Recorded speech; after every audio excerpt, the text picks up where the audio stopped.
নিজেকে রামের চরণে, ভগবত চরণে নিবেদন করো। আর অহংকারী ব্যক্তি কারোর মুখ থেকে উপদেশ শুনতে ভালোবাসেন না। দুরাচারী অহংকারী রাজা রাবণ বড় বড় চোখ করে তাকিয়ে বলে উঠলেন, একটা মরকট, একটা বাঁদর, তুই আমাকে জ্ঞান দিচ্ছিস? 33 কোটি দেবতা আমার বাড়িতে এসে চাকরি করে, আমার বাড়িতে চাকরের কাজ করে, আমার বাড়িতে ব্রহ্মা টিউশন পড়াতে আসে, আমার গলায় মালাটা গেঁথে দেওয়ার জন্য দেবরাজ ইন্দ্র আসে, আমার ঘোড়াগুলোর ঘাস কেটে দেওয়ার জন্য যমরাজা প্রতিদিন আসে, আর তুই আমাকে জ্ঞান দিচ্ছিস যে আমি ওই বনবাসীর চরণে নিজেকে নিবেদন করব? এই কে আছিস? এই মরকট, এই বাঁদরের অঙ্গ ভঙ্গ করে দে, যা। যেই বলেছে রাবণের কর্মচারীরা ছুটছে হনুমানের অঙ্গ ভঙ্গ করতে। যে হনুমানের একটা চড়ে রাবণ রাজা মারা যাবে, সেই রাবণের কাছে হাত জোড় করে দাঁড়িয়েছে, এটা তার বিনম্রতা, এটা সাধুতার লক্ষণ। রাবণ এটাকেই দুর্বল, উইক পয়েন্ট ভাবছে, তাই বলছে অঙ্গ ভঙ্গ করে দে।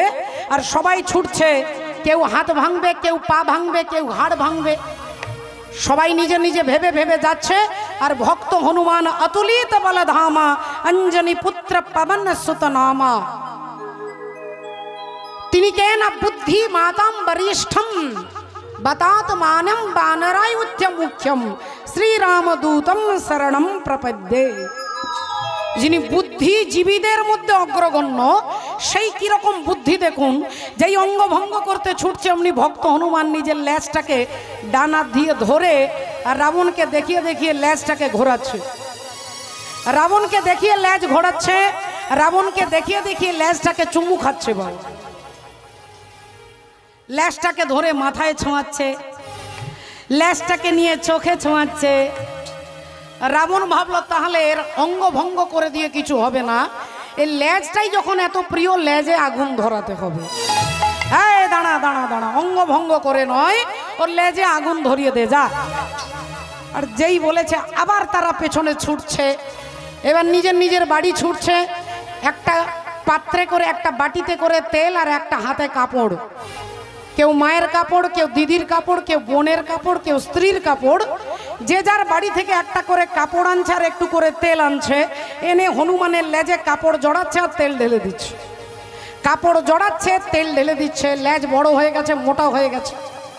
রাবণ এবার হুমকি দিয়ে বলছে, আর নয়, এবার আগুনটা ধরিয়ে দে, ও বেটা পুড়ে মরে যাবে, এবার আগুন ধরিয়ে দে, যা। আর যেই লেজের মধ্যে আগুনটা ধরিয়ে দিয়েছে, মাগো ধরিয়ে, যেই আগুনটা ধরিয়ে দিয়েছে, দাও দাও করে লেজটা জ্বলছে। আর রাবণ হেসে হেসে বলছে, এইবার এইবার বেটা তুই পুড়ে মরবি, পুড়ে এক্ষুনি ছাই হয়ে যাবি, তোর এত বড় সাহস, তুই আমাকে জ্ঞান দিচ্ছিস? রাবণ হাসছে আর হনুমানও হাসছেন। হনুমানও সবার দিকে তাকিয়ে, গোল গোল করে সবার দিকে তাকিয়ে, একবারে চতুর্দিকে গোল করে ঘুরে তাকিয়ে হাসছে। রাবণ বলল, এরা তোর কেউ সাহায্য করতে যাবে না, আমার ইশারা ছাড়া এখানের কেউ তোকে সাহায্য করতে যাবে না, তাই চারিদিকে তাকিয়ে কিচ্ছু লাভ নেই, এরা তোর কাছে কেউ যাবে না যতক্ষণ আমি না বলবো, তাই চতুর্দিকে তাকাচ্ছিস কি? হনুমান বললেন, না না, এটাই দেখছি যে যারা যারা চাঁদা দিয়েছে তাদেরকে প্রসাদ দিতে হবে। আর কি চাঁদা দিয়েছে? না, যার যার বাড়ি থেকে কাপড় আর তেল এসেছে তার তার ঘরে আগুন প্রসাদ পৌঁছে যাবে। এই আগুনটা কার কার ঘরে দেব দেখে নিলাম, যারা চাঁদা দিয়েছে তাদেরকেই মালসা প্রসাদ দেওয়া হবে। তাই আমি দেখছি একটা বাড়ি থেকে একটাও চাঁদা আসেনি, আর সেই বাড়িটা হচ্ছে ভক্ত বিভীষণের বাড়ি। তাহলে ইঙ্গিতটা কি করছেন? আজকে শুধু পশ্চিমবঙ্গ নয়, অখণ্ড ব্রহ্মাণ্ড জ্বলছে হিংসার আগুনে। শুধু লঙ্কা পড়েনি, সমগ্র বিশ্ব এই হিংসার দাবানলে জ্বলছে।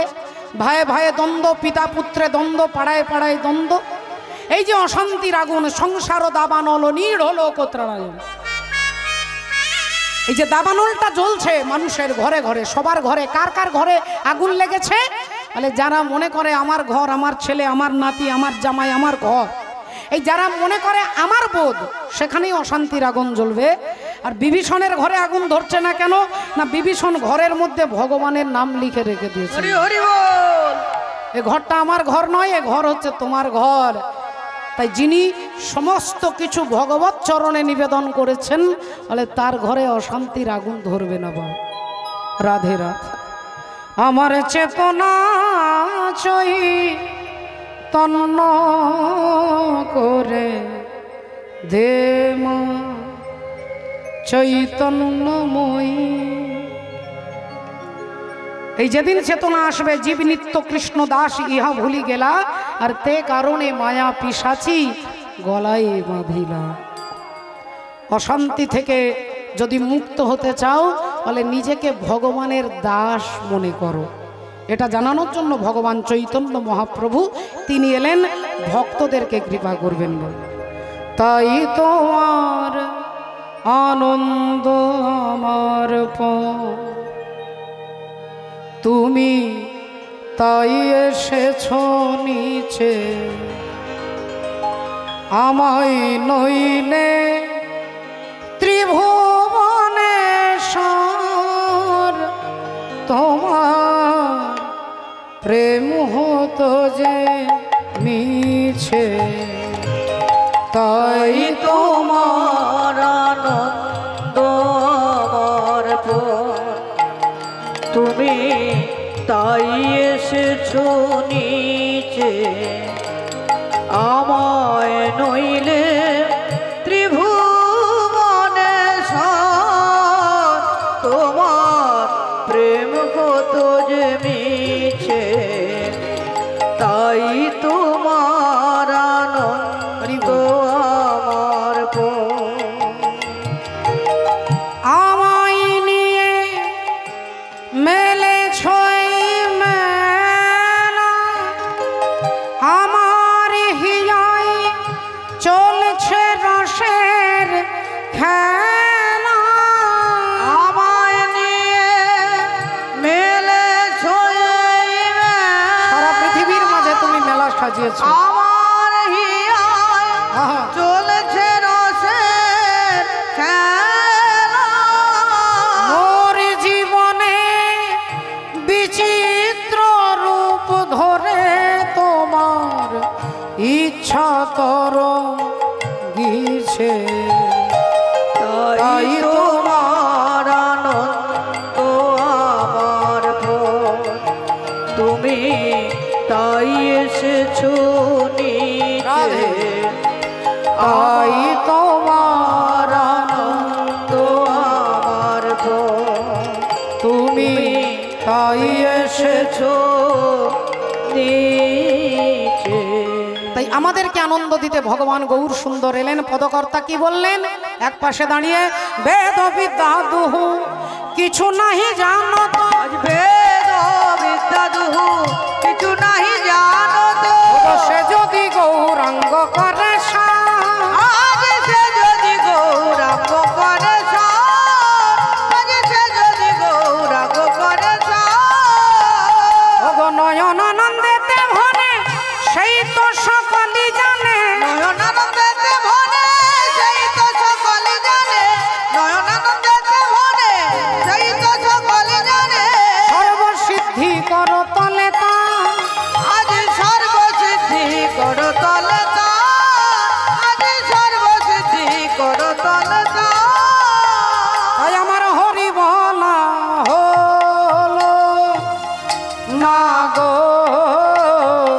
হরি বলা আয়ব তারে হরি বলা।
জগৎ গুরু তুমি বাঞ্ছা কল্পতরু সিক্ত কর তপ্ত মরু করুণা তোমার তুমি মাতা তুমি পিতা তুমি জগতের ত্রাতা কেহ নাই তোমা ভিন্ন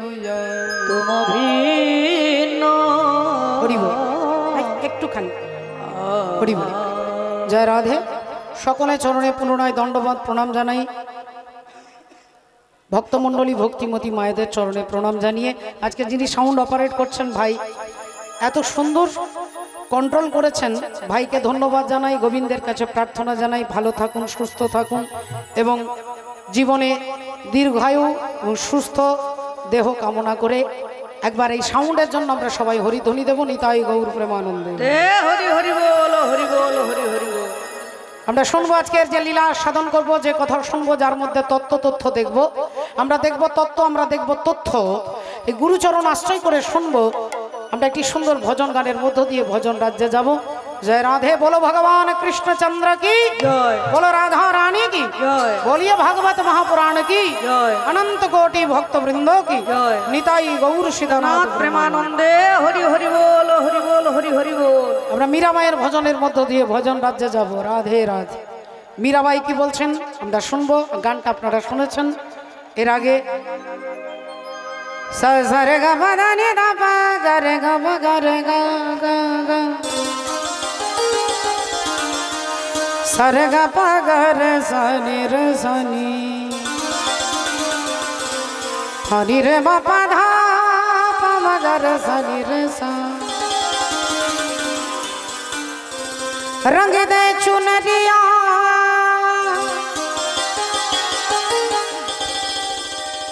रंग दे चुनरिया रंग दे चुनरिया और रंग दे रंग दे रंग दे रंग दे रंग दे रंग दे रंग दे रंग दे और रंग दे चुनरिया।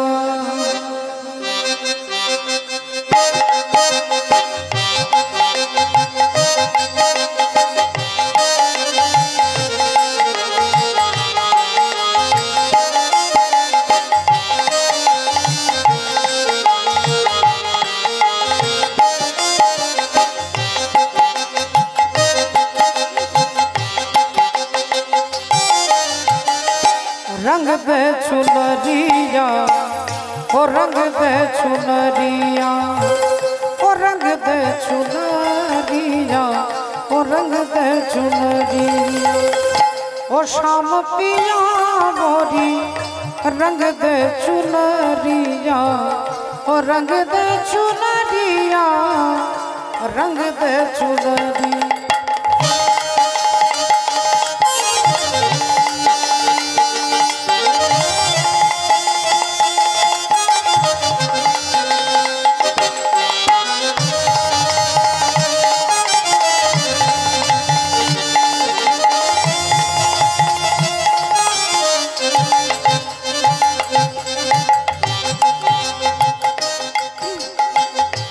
हरि बोल।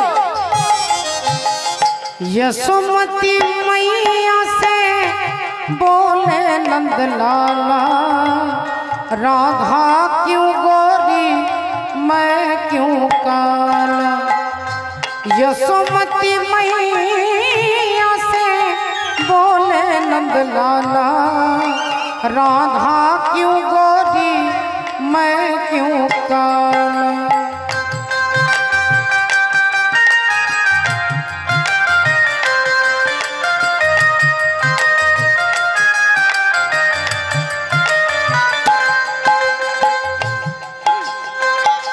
बोली मुस्काती मैया सुन मेरे प्यारे, बोली मुस्काती मैया सुन मेरे प्यारे।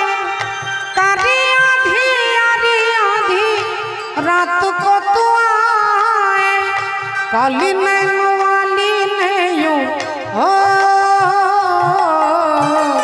काली नैन वाली ने यूं ऐसा जादू डारा इसलिए काला।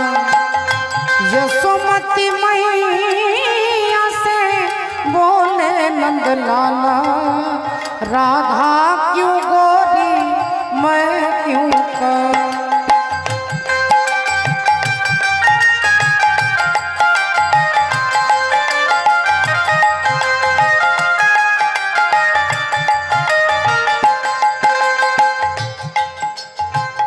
ऐसे रंग दे क्या रंग नहीं नहीं नहीं छूटे।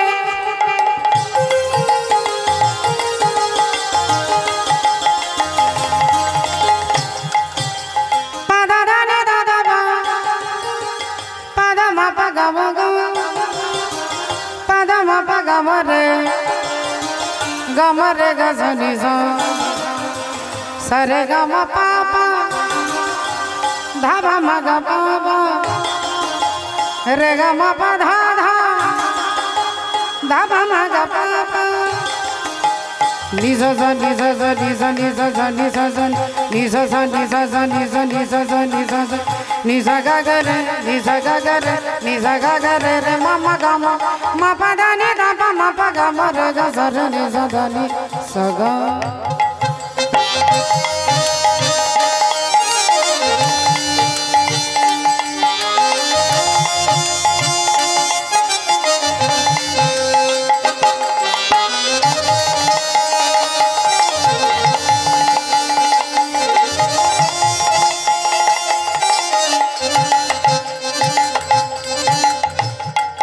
जल से पतला कौन है कौन भूमि से भारी, और कौन अगन से तेज है कौन का जल से कारी। जलेर থেকে পাতলা কি মাটির থেকে ভারী কি আগুনের থেকে তাপ কি কাজলের থেকে কালো কি। উত্তর দিচ্ছেন বিরহ। জল से पतला पतला पतला पतला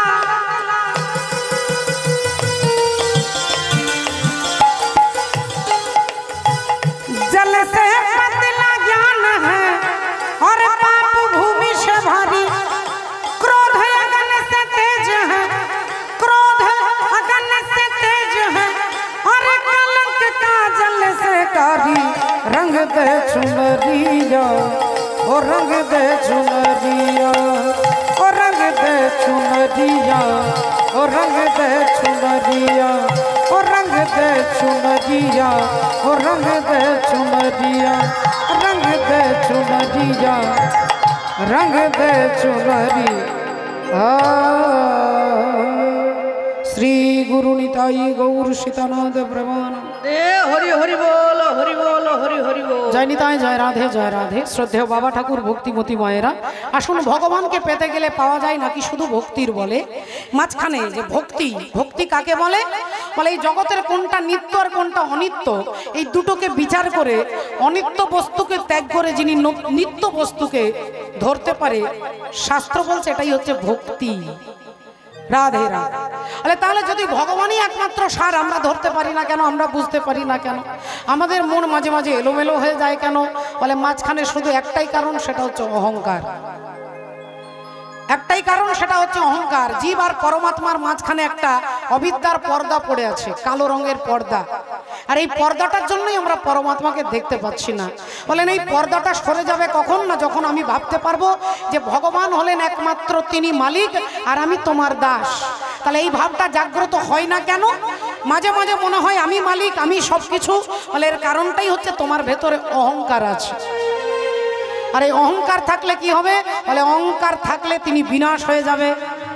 তার কার হয়েছিল, কেন অহংকার হলো, এই তথ্য জানতে গেলে আজকে আমরা লীলার কথা জানবো, আপনারা বুঝতে পারবেন। একদিন মহামুনি ভৃগু, সেই ভৃগু মুনি তিনি যজ্ঞ করছেন, স্বর্গ মর্ত পাতাল সবাইকে নেমন্তন্ন করেছেন। ভৃগু মুনি তিনি জাতিতে ব্রাহ্মণ, তিনি যেহেতু যজ্ঞ করছেন, একজন বিদগ্ধ ব্রাহ্মণ মহামুনি ভৃগু, তাই তার যজ্ঞের অনুষ্ঠানে স্বর্গ মর্ত পাতাল সবাই আজকে তার যজ্ঞের অনুষ্ঠানে আসছেন। রাধে রাধে। মহাজন কলম দিচ্ছেন, একদিন ভৃগু মুনি যজ্ঞ আরম্ভিলা, একদিন ভৃগু মুনি যজ্ঞ আরম্ভিলা, একদিন ভৃগু মুনি যজ্ঞ আরম্ভিলা, একদিন ভৃগু মুনি যজ্ঞ আরম্ভিলা, একদিন ভৃগু মুনি যজ্ঞ আরম্ভিলা। এই যে দাঁড়াও, আর ত্রিভুবনের দেবগণে নিমন্ত্রণ কইলা, ত্রিভুবনের দেবগণে নিমন্ত্রণ কইলা, ত্রিভুবনের দেবগণে নিমন্ত্রণ কইলা।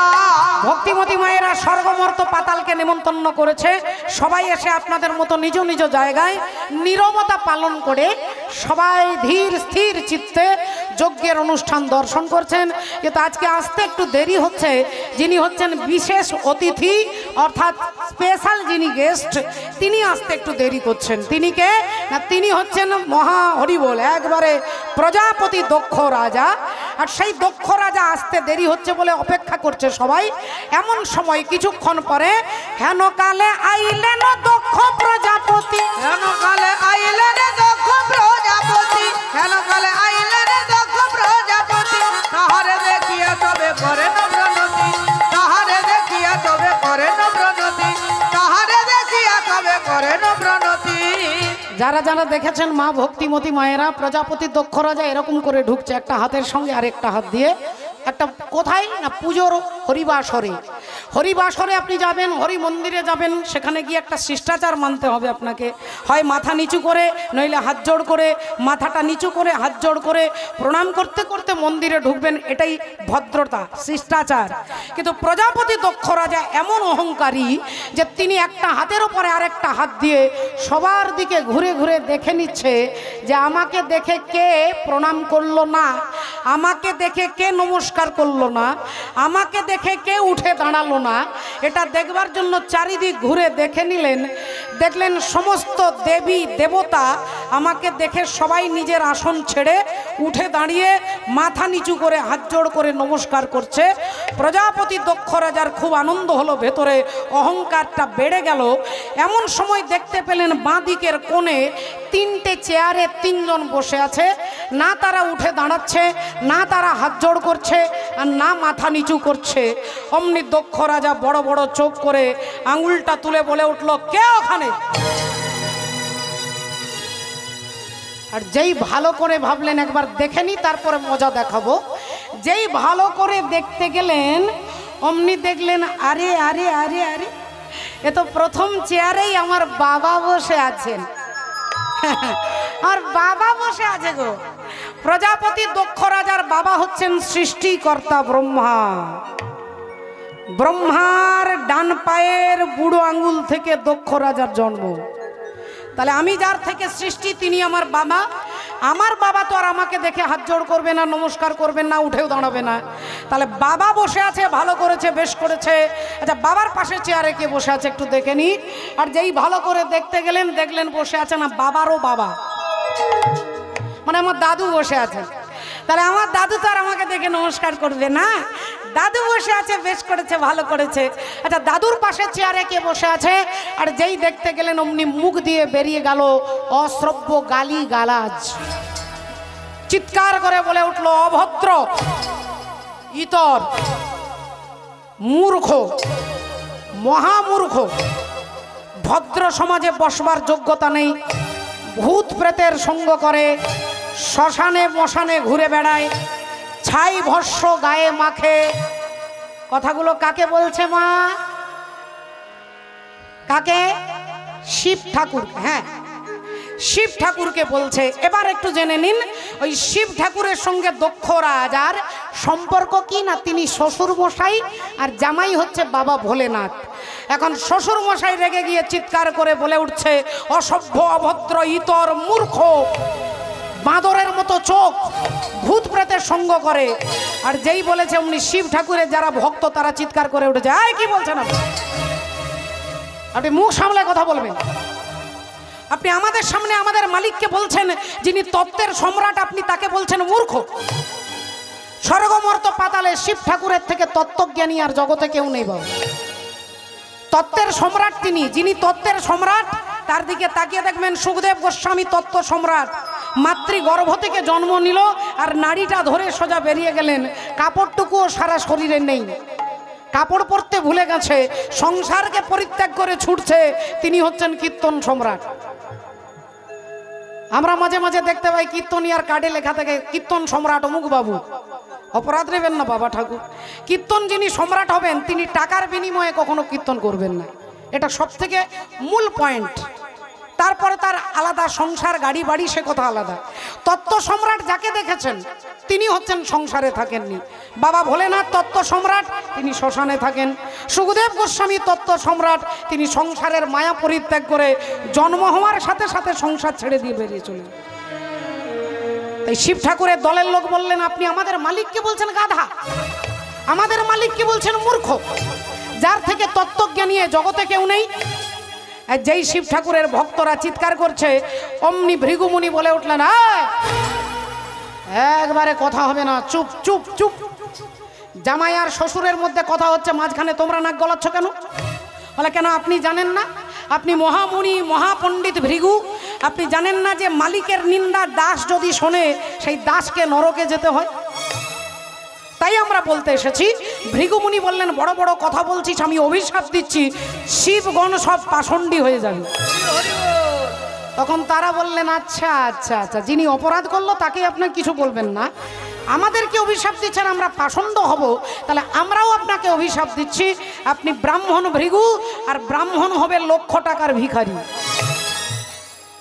শিব ঠাকুর দেখলেন এখানের আবহাওয়া চেঞ্জ হয়ে গেছে, অ্যাডিনো ভাইরাস ঢুকে গেছে, এখানে আর থাকা যাবে না। বাবা ভোলেনাথ কানে হাত চাপা দিয়ে আর সোজা ওখান থেকে ছুটতে ছুটতে বেরিয়ে চলে যাচ্ছে।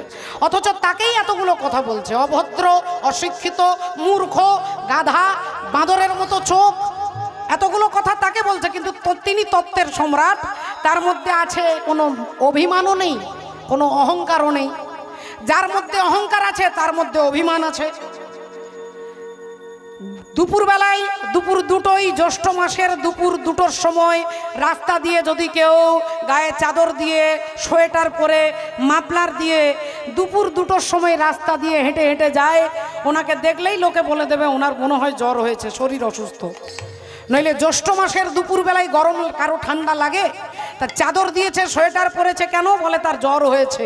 তাহলে যার মধ্যে জ্বর আছে তার ঠান্ডা লাগবে, ডাক্তারবাবু ঠান্ডার ওষুধ দেবে না, জ্বরের ওষুধ দেবে। জ্বরের ওষুধটা দিলে জ্বরটা কেটে গেলেই ঠান্ডা চলে যাবে। তাই যার ভেতরে অহংকার আছে তার মধ্যে অপমানের জ্বর আছে। অহংকারের জ্বর যার মধ্যে আছে, অপমানের সর্দি তার হবে, অপমানের ঠান্ডা লাগবে। শিব ঠাকুরের না আছে অহংকার, তাই না আছে মান অভিমান। তিনি ওখান থেকে সোজা বেরিয়ে যাচ্ছে হরিনাম গাইতে গাইতে, হরি বল রে, হরি বল রে, হরি বল রে, বল রে, হরি বল রে, হাতে তালি, হরি বল রে, বল রে, বল রে, হরি বল রে, হরি বল রে, হরি বল রে, বল রে, বল রে, হরি বল রে, হরি বল রে, হরি বল রে, বল রে, বল রে, হরি বল রে, হরি বল, হরি বল, হরি বল ভাই, হরি বল, হরি বল, হরি বল ভাই, হরি নাম বিনা জীবের আর গতি নাই, হরি নাম বিনা জীবের আর গতি নাই, হরি নাম বিনা জীবের আর গতি নাই, হরি বল রে, হরি বল রে, বল রে, বল রে, হরি বল রে, হরি বল রে, হরি বল রে, বল রে, বল রে, হরি বল রে, হরি বল রে,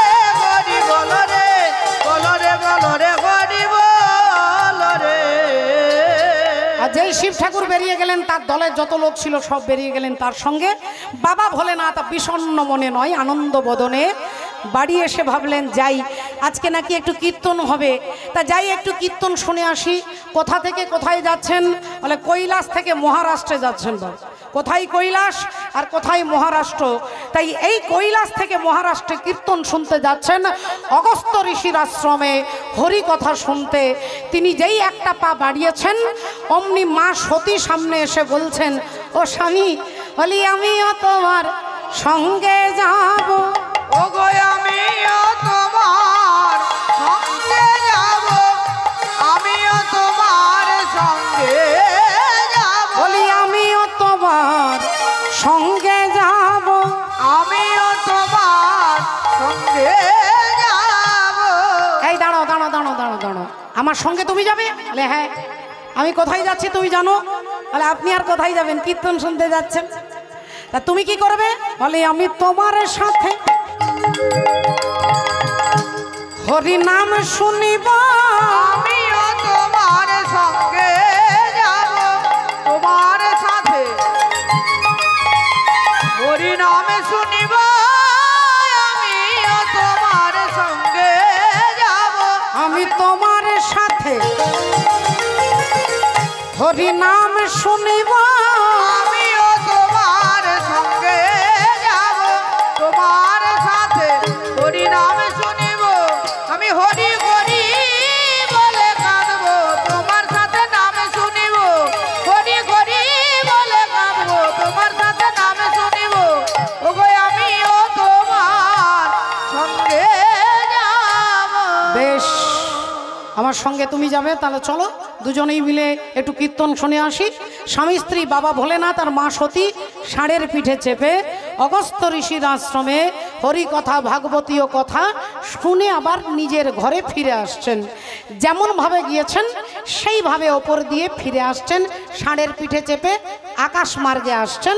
হঠাৎ এমন সময় মাঝ রাস্তায় মা সতী শিব ঠাকুরের কাঁধে হাত দিয়ে বললেন, স্বামী দেখুন দেখুন দেখুন দেখুন, নিচের দিকে দেখুন। আর যেই দুজনে নিচের দিকে তাকিয়েছে, দেখছে একটা জঙ্গল, গভীর জঙ্গলের মধ্যে ভগবান রামচন্দ্র একটা গাছকে জড়িয়ে ধরে কাঁদছে আর কেঁদে কেঁদে বলছে, ওরে বৃক্ষ, তুই তো অনেক লম্বা, অনেক উঁচু, অনেক দূর পর্যন্ত তোর দৃষ্টি যাবে, তুই কি আমার সীতাকে দেখেছিস? আমি না আমার সীতাকে সকাল থেকে খুঁজে পাচ্ছি না, আমি খুঁজে পাচ্ছি না আমার সীতাকে। তুই কি আমার সীতাকে দেখেছিস?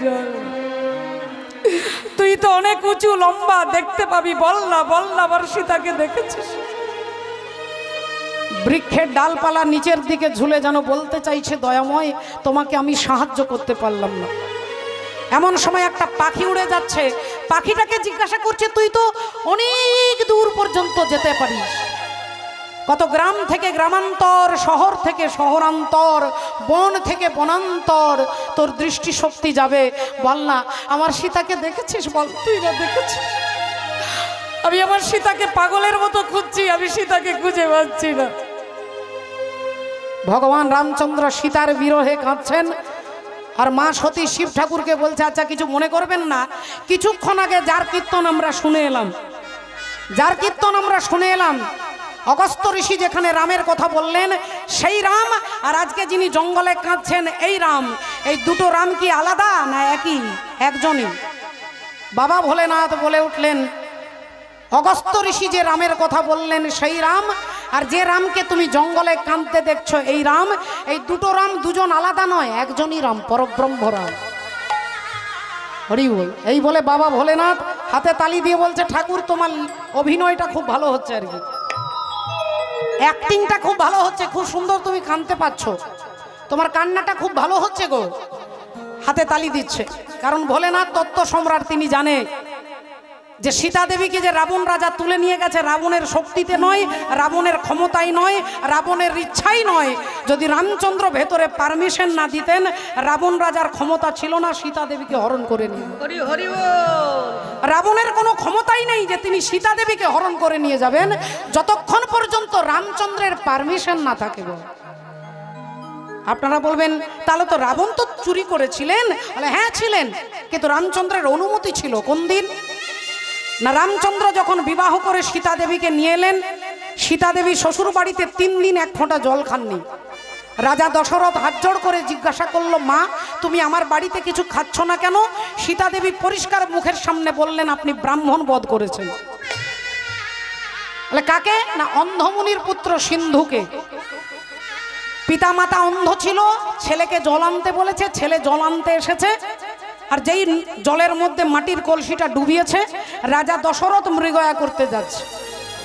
কলসির ভেতরে যে জল ঢুকলে যে একটা শব্দ হয়, সেই শব্দটা রাজা দশরথ শুনতে পেয়ে আর তীরটাকে ছুঁড়ে দিলেন শব্দ ভেদিবার। আর তীর গিয়ে সোজা লাগলো সিন্ধুর বুকে।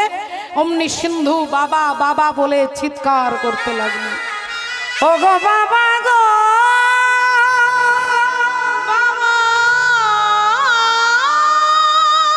বাবা,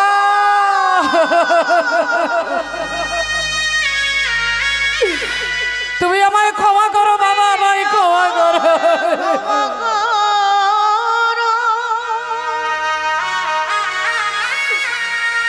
তোমাকে জল দিতে পারলাম না বাবা, আমি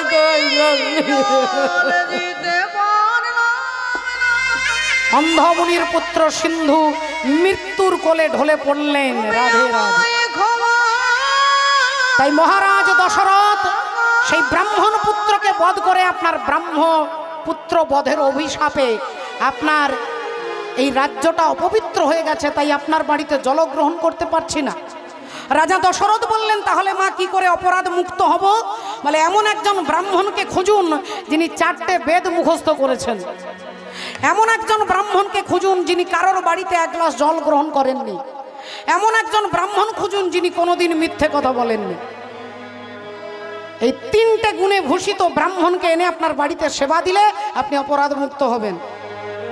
রাজা দশরথ লোকজন খুঁজে পাঠালেন, এরকম ব্রাহ্মণ আর খুঁজে পাচ্ছে না। এই তখন সীতা দেবীর কাছে আবার এসে বলছেন, মা এরকম ব্রাহ্মণ তো পেলাম না, এবার তুমি বলো তোমার যদি কারো জানা থাকে। বললেন, এরকম ব্রাহ্মণ এই স্বর্গমর্ত পাতালে একজন আছে, যিনি হলেন লঙ্কার অধিপতি রাবণ রাজা। রাজা দশরথ চিঠি লিখলেন, রাবণকে দিলেন। রাবণ চিঠি পড়ে এলেন নেমন্তন্ন রক্ষা করতে, এসে বাড়িতে সেবা করলেন। দশরথ মুক্ত হলেন। এবার রাবণকে বলছেন, বলুন আপনি কি দক্ষিণা চান? রাবণ বললেন, মাগো আমার অন্য কিছু লাগবে না, হে রাজা দশরথ, শুধু আপনার বৌমা সীতা দেবীকে একবার দর্শন করিয়ে দেন। রাজা দশরথ রাবণ রাজার হাতে ধরে সীতা মায়ের ঘরে এনে দাঁড় করিয়ে দিলেন। রাবণ ভেতরে গিয়ে দরজা জানলা বন্ধ করে হাত জোড় করে সীতা মাকে প্রণাম করে বললেন, মা আজ আমি তোমার কাছে এসেছি একটা ভিক্ষা চাইতে। কি ভিক্ষা? বললেন, তোমার স্বামীর হাতে আমি মরতে চাই মাগো, আমি তোমার স্বামীর কৃপা পেতে চাই। বাবা আপনি আমার স্বামীর কৃপা পেতে চান, তাহলে দাঁড়ান স্বামীকে ডেকে দিই। রামচন্দ্রকে সে দাঁড় করালেন। রামচন্দ্র হাত জোড় করে নমস্কার করে রাবণকে বলছেন, বলুন অতিথি নারায়ণ আজ আপনি কি চান? রাবণ বললেন, তোমার হাতে মরতে চাই, তোমার কৃপা পেতে চাই। রামচন্দ্র বললেন, তাহলে সংবিধান মেনে কাজ করতে হবে। আমার কৃপা পেতে গেলে আগে সীতার কৃপা পেতে হবে, গোবিন্দের কৃপা পেতে গেলে আগে রাধারানীর কৃপা পেতে হবে, গৌর সুন্দরের কৃপা পেতে গেলে আগে নিত্যানন্দের কৃপা পেতে হবে। তাহলে তুমি যদি আমার কৃপা পেতে চাও, তাহলে তো আমার সীতার কৃপা তোমাকে আগে পেতে হবে না। বলুন কি করে পাবো প্রভু? বললেন, চিন্তা নেই, আর কয়েকদিনের মধ্যেই 14 বছরের জন্য বনবাসে বেরিয়ে যাব। সেদিন কথা দিচ্ছি হে রাজা দশানন, এই 14 বছরের মধ্যে 11 মাসের জন্য আমি আমার সীতাকে তোমার লঙ্কায় পাঠিয়ে দেবো। 11 মাসের মতো আমি আমার সীতাকে তোমার লঙ্কায় পাঠিয়ে দেবো, তুমি আমার সীতাকে হরণ করবে। সারা জগৎ জানবে রাবণ হরণ করেছে, কিন্তু ভক্তরা জানবে যে রামচন্দ্রের অনুমতিতে রাবণ রাজা তুলে নিয়ে গেছে। পেছনে রইল আমার অনুমতি। এই কথা বাবা ভোলেনাথ জানে। আর ভোলেনাথ যখন দেখছে রামচন্দ্র গাছকে জড়িয়ে ধরে কাঁদছে, পাখিকে জিজ্ঞাসা করছে, তখন তার মনে হচ্ছে যে তিনি অভিনয় করছে, তাই বলছে তোমার অ্যাক্টিং ভালো হচ্ছে। আর মা সতী তখনই চ্যালেঞ্জ করে বলছে যে তোমার রাম কখনো ভগবান নয়। বাবা ভোলেনাথ বললেন, কেন নয়? বলে, তোমার রাম যদি ভগবান হতো, ভগবান অন্তর্যামী হয়, আর রাম যদি অন্তর্যামী হয় তাহলে সে জানে না যে রাবণ রাজা সীতা দেবীকে তুলে নিয়ে গেছে। বললেন সতী তুমি ভুল করছো। বলে ভুল আমি নয়, তুমি ভুল করছো। রাম ভগবানই নয়, রাম অন্তর্যামী নয়, রামের কোনো ক্ষমতাই নেই। তাই আমি চ্যালেঞ্জ করছি, তোমার ভগবান রামের কান্না আমি বন্ধ করে দেব। তোমার রামের কান্না বন্ধ করে দেব। সতী চ্যালেঞ্জ করছেন। বলেন কি করে বন্ধ করবে? বলে দেখে নাও। সঙ্গে সঙ্গে মা সতী সীতা সাজলেন। সতী সাজলেন সীতা। আর সীতা দেবী সেজে রামচন্দ্র যে জঙ্গলে জঙ্গলে কাঁদছেন তার সামনে দাঁড়িয়ে বলছে, বলি এই তো আমি এসে গেছি, এই তো আমি এসে গেছি, এই তো আমি এসে গেছি, এই তো আমি এসে গেছি। আর কাঁদিতে হবে না গো, এই তো আমি এসে গেছি। আর কাঁদিতে হবে না গো, এই তো আমি এসে গেছি। আর কাঁদিতে হবে না গো, হাসিতা হাসিতা বলে কাঁদিতে হবে না গো, হাসিতা হাসিতা বলে কাঁদিতে হবে না গো, এই তো আমি এসে গেছি। মা সতী সীতা সেজে রামচন্দ্রের মুখের কাছে দাঁড়িয়ে বলছেন, আপনি কাঁদবেন না, কাঁদবেন না, কাঁদবেন না। আমি তো আপনাকে পরীক্ষা করছিলাম আপনি আমায় কত ভালোবাসেন। এই তো আমি সীতা চলে এসেছি। আমি একটু লুকিয়েছিলাম, দেখছিলাম আপনি আমার জন্য কত কাঁদেন। আমি তো দেখলাম গাছকে জড়িয়ে ধরে, পাখিকে ধরে আপনি কাঁদছেন, আমার কথা জিজ্ঞাসা করছেন। তাই আমি থাকতে না পেরে আপনার কাছে আবার চলে এসেছি। আপনি কাঁদবেন না, কাঁদবেন না। আর অমনি রামচন্দ্র দুহাত দিয়ে চোখের জলটাকে মুছে নিয়েছেন।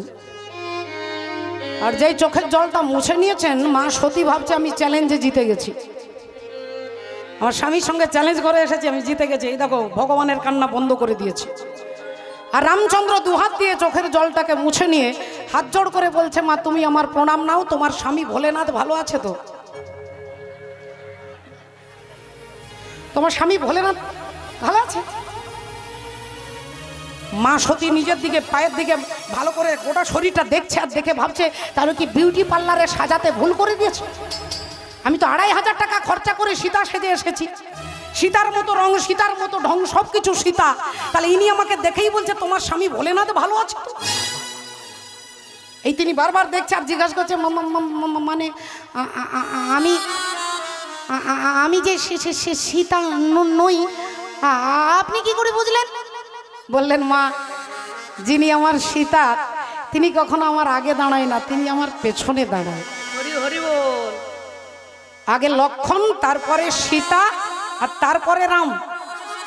14 বছরের বনবাসে যখন বেরিয়ে যাচ্ছেন, দৃশ্যটা দেখবেন, টিভি সিরিয়ালে দেখবেন, গ্রন্থে দেখবেন।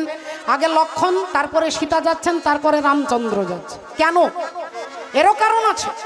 লক্ষণ হচ্ছে গুরুতত্ত্ব, তাই আগে গুরুর কৃপা, তারপরে সীতা হচ্ছে ভক্তি। গুরুর কৃপার পরে হচ্ছে ভক্তি, আর ভক্তির পরে হচ্ছেন ভগবান। তা তুমি কেমন সীতা যে তুমি রামের আগের দিকে দাঁড়িয়ে আছো? এই মা সতী তখন তাড়াহুড়ো করে কি করবে, সোজা ছুটে পালাচ্ছেন। আর এদিকে বাবা ভোলেনাথ ঘরে এসে আনন্দে বসে আছেন, ধ্যানের মধ্যে সব দেখছেন। যেই সতী এসেছে দরজায়, অমনি ভোলেনাথ মুচকি হেসে বললেন, সব ঠিক আছে তো? ঠিক আছে? হ্যাঁ সবই ঠিক আছে, সবই তো ঠিক আছে। কি ঠিক আছে? কি হলো ওখানে? কি আর হবে? ওই তো আপনি যাকে দিনরাত্রি প্রণাম করেন সে তো আমাকে প্রণাম করলো। তারপর আর কি হলো? আমিও সবকিছু কথাবার্তা বলে আর চলে এলাম। যেই বলে যাবে অমনি মা সতী গিয়ে বাবা ভোলেনাথের বাম দিকের আসনে বসতে যাবে। আর যেই বসতে যাবে অমনি ভোলেনাথ বাম দিকের আসনটাকে ঘুরিয়ে ডান দিকে করে দিয়ে, বাম দিকের আসনকে ঘুরিয়ে ডান দিকে করে দিয়েছে। তাহলে স্বামীর বাম দিকে স্ত্রী বসে, আর স্বামীর ডান দিকে মা বসেন, কন্যা বসেন, জেঠিমা, কাকিমা এনারা বসবেন। ভোলেনাথের এতদিন বাম দিকে মা সতী বসতেন, আজকে ডান দিকে আসনটা করে দিয়ে তিনি বুঝিয়ে দিলেন যে তুমি আজ থেকে আমার স্ত্রীর মর্যাদা পাবে না। আমার গুরু হচ্ছে রাম, আর রামের ধর্মপত্নী হচ্ছেন আমার গুরু মা। আর সেই গুরু মায়ের রূপ তুমি ধারণ করেছো, তাই আজ থেকে স্ত্রীর মর্যাদা থেকে তুমি বঞ্চিত।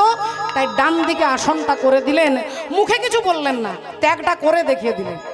আমরা ত্যাগের কথা বলি, ত্যাগ করতে পারি না। বাবা ভোলেনাথ ত্যাগটা করে দেখাচ্ছেন, মুখে কিছু বলছেন না। হরি হরি বল। ওগো ঝিয়ের পেটে মায়ের জন্ম, বলি তোমরা ভেবে বর করবে কি? চাঁদের গায়ে চাঁদ লেগেছে, তোমরা ভেবে করবে কি? চাঁদের গায়ে চাঁদ লেগেছে, তোমরা ভেবে করবে কি? চাঁদের গায়ে চাঁদ লেগেছে। ও গো ঝিয়ের পেটে মায়ের জন্ম, ঝিয়ের পেটে মায়ের জন্ম, বলি তোমরা ভেবে করবে কি? চাঁদের চাঁদের গায়ে চাঁদ লেগেছে, তোমরা ভেবে করবে কি? চাঁদের গায়ে চাঁদ লেগেছে। বলি 6 মাসের এক কন্যা ছিল, আর 9 মাসে তার গর্ভ হলো গো।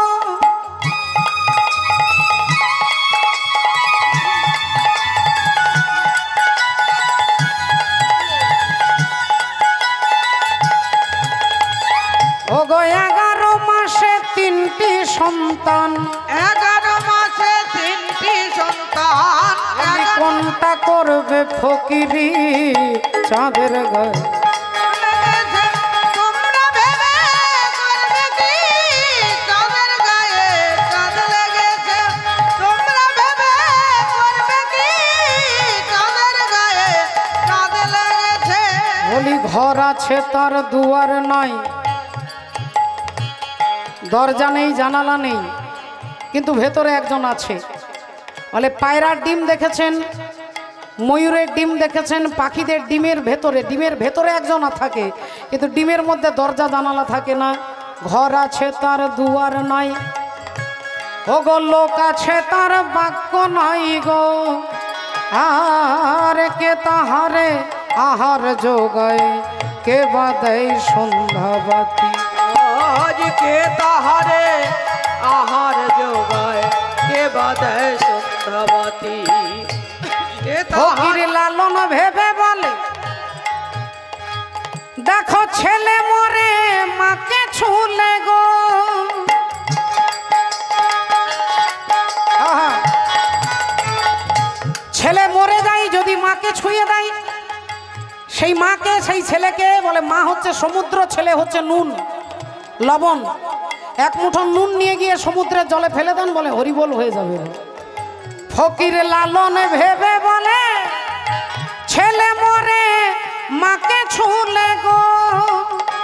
বলি এই কয় কথার তত্ত্ব নইলে, এই কয় কথার তত্ত্ব নইলে, এই কয় কথার তত্ত্ব নইলে, ওগো তার হবে না ফকিরি। চাঁদের চাঁদের গায়ে চাঁদ লেগেছে, তোমরা ভেবে করবে কি? চাঁদের গায়ে চাঁদ লেগেছে, তোমরা ভেবে করবে কি? চাঁদের গায়ে চাঁদ লেগেছে। মা সতীকে ত্যাগ করে দিলেন বাবা ভোলেনাথ। আর এদিকে প্রজাপতি দক্ষ রাজা, তিনি অপমানের হিংসায় জ্বলছেন আগুনে। আমাকে দেখে নমস্কার করলো না, আমাকে দেখে উঠে দাঁড়ালো না, আমার বিনা পারমিশনে বেরিয়ে চলে গেল। এত বড় অপমান আমার জামাই আমাকে করেছে। প্রজাপতি দক্ষ রাজা এই কথাই চিন্তা করছে, তাহলে কি করলে এর প্রতিশোধ নেওয়া যাবে, এ কথা তিনি চিন্তা করছেন। এমন সময় দেবর্ষি নারদ এসে দাঁড়িয়েছে। আর দেবর্ষি নারদ বলে উঠলেন, কি ব্যাপার প্রজাপতি দক্ষ রাজা, আপনার মুখটা শুকিয়ে গেছে কেন? বাংলার পাঁচের মতো হয়ে গেছে, কি হয়েছে আপনার? দক্ষ রাজা বললেন, আর জানেন না আপনি, একদিন ভৃগুমুনি যজ্ঞ করছিলেন, সেখানে আমি গিয়েছিলাম। আমাকে দেখে সবাই উঠে দাঁড়ালো, কিন্তু আমার জামাই ভোলেনাথ আমাকে দেখে উঠে দাঁড়ালো না, আমাকে দেখে নমস্কার করলো না, আমার বিনা অনুমতিতে বেরিয়ে চলে গেল। দেবর্ষি নারদ আগুনে জল ঢালতে নয়, আগুনে ঘি ঢেলে দিলেন।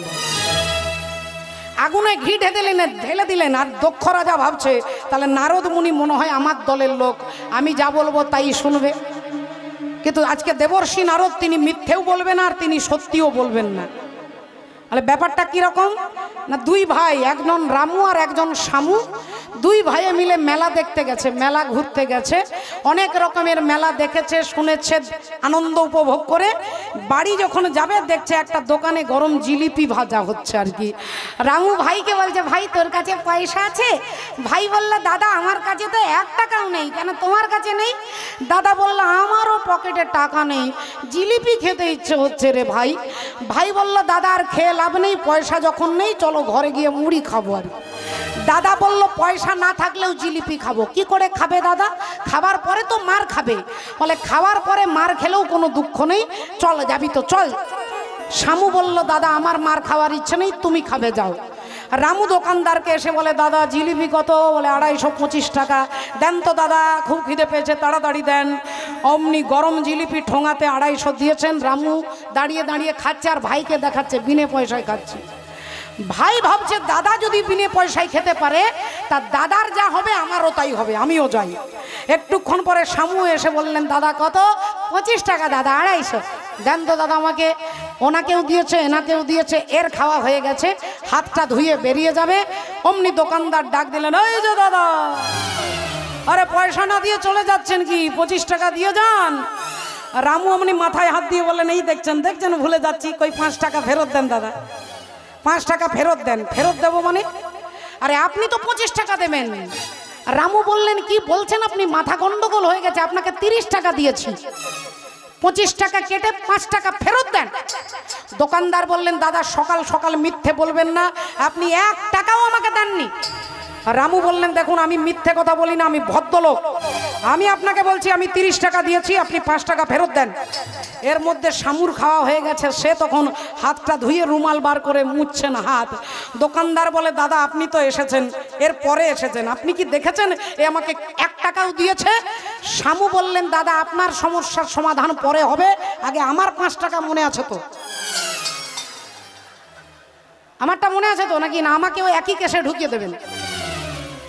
দোকানদার মনে মনে চিন্তা করছে, যদি দুজনকে একই কেস বলি পাবলিক কেউ আমাকে বিশ্বাস করবে না। হ্যাঁ দাদা আপনার 5 টাকা মনে আছে, আপনার মনে আছে, এই নিন আপনি 5 টাকা নিন। শামুকে দিয়েছে। এবার বলুন তো দাদা, ইনি কি আমাকে 30 টাকা দিয়েছে? শামু তখন বলছে, মা কালীর দিব্যি করে বলছে, আমি যেমন 30 টাকা দিয়েছি উনিও দিয়েছেন। হরি হরি বল। মানে আমিও দিইনি আর উনিও দেননি, আমি যেমন দিয়েছি উনিও তেমনি দিয়েছে, মানে আমিও দিইনি আর উনিও দেননি। তাহলে এটা না মিথ্যে না সত্যি। দেবর্ষি নারদ এসে প্রজাপতি দক্ষ রাজাকে বলছেন যে, এক কাজ করুন, আপনার বিনা অনুমতিতে যেমন শিব ঠাকুর আপনাকে ছেড়ে চলে গেছে, আপনিও একটা যজ্ঞ করবেন, আর যজ্ঞে সবাইকে নেমন্তন্ন করবেন, শুধু ভোলেনাথকে বাদ দিয়ে দেবেন, ভোলেনাথকে বাদ দিয়ে দেবেন। রাধে রাধে। ভক্তমণ্ডলী, ভক্তিমতী মায়েরা, আসুন আজকে এই মহতী হরিবাসর মহাযজ্ঞানুষ্ঠানের জন্য আপনাদের সাহায্য সহযোগিতা এবং আশীর্বাদের প্রয়োজন। এই সনাতন ধর্মসংঘ জয় রাধে, এখানে এই মন্দির আপনারা দেখতে পাচ্ছেন ভগবতীয় সেবার জন্য আমি আমার তরফ থেকে 1001 টাকা ভগবত সেবায় সামান্য টমটুকু গোবিন্দ চরণে দিলাম। আপনারা যতটুকু পারবেন, এর মধ্যে কোনো জোর জবরদস্তি নেই, যতটুকু দেবেন আশীর্বাদ করবেন যেন ভগবানের নাম জন্ম জন্মান্তর ধরে এখানে অনুষ্ঠিত হয়। তাই কমিটির দাদারা বাবারা আপনাদের কাছে ভিক্ষার আঁচল নিয়ে যাবেন, আপনারা যতটুকু পারবেন এই মহতী হরি সেবার জন্য আপনারা দান করবেন। নিতাই গৌর সীতানাথ ব্রহ্মানন্দে হরি হরি বল। জয় রাধে। দেবর্ষি নারদ দক্ষ রাজাকে বলছে যে আপনিও একটা যজ্ঞ করবেন, যজ্ঞে সবাইকে নেমন্তন্ন করবেন, ভোলেনাথকে বাদ দেবেন। এই বলে দিয়ে তো নারদ মুনি চলে যাচ্ছেন। জরা চল কে বৃন্দাবন দেখো ও শ্যাম বনসি বাজাতে মিলেंगे, चल के वृंदावन देखो हम बंसी बजाते मिलेंगे। जब चल के वृंदावन देखो हम बंसी बजाते मिलेंगे।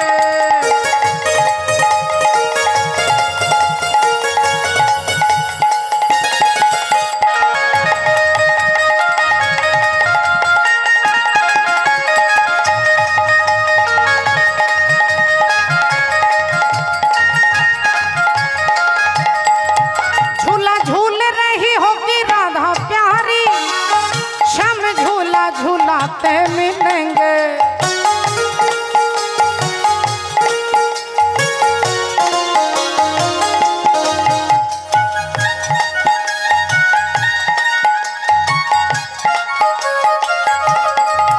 झूला झूल रही होगी राधा प्यारी, श्याम झूला झूलाते मिलेंगे।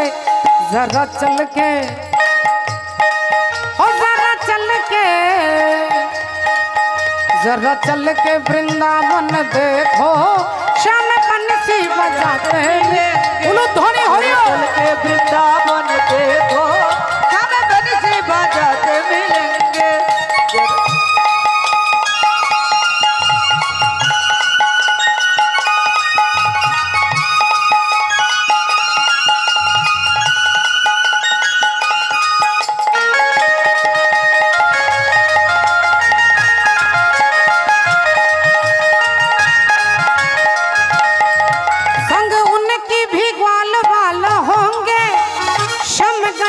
चराते मिलेंगे।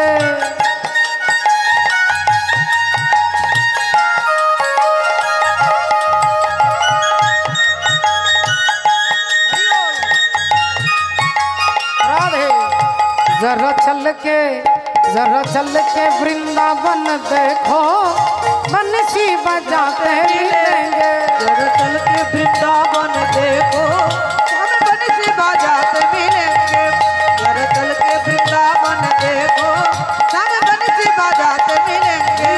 जरा चल के वृंदावन देखो, हम बंसी बजाते मिलेंगे। हम बंसी बजाते मिलेंगे। श्री